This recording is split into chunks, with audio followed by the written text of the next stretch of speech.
Ia o le ua whaile mako mea ai ia whamalia ko le ua ua umanga mako ai ele whaka whaka hapu ele aka ia ngai lo ua whaifo ia o site ngā ua whailanga nga supo kai au ia ma ngai mea kau ainga whai ia a wana wale fia whafkaile a kua ua kau ngu fia mai kua whingi ia skako ainga i Samoa mai sipo New Zealand ko finga ya tui mas ngai whanga au New Zealand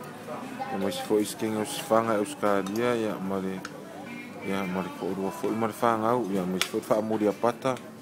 ya mangai ka mai kia o manguia tuni manu ya o manguia mani malanga si ko finga sa ngai we lai kiki ya ko anga finga ruenga ya vaven ko mai wa le la ko kamaro Australia ya afu le o ko whafkai kele ko i mea lupa si ko karifa mole i whawhikai koe au kou i kou anga lei ia se i o lako ilmaranga site ia ka koe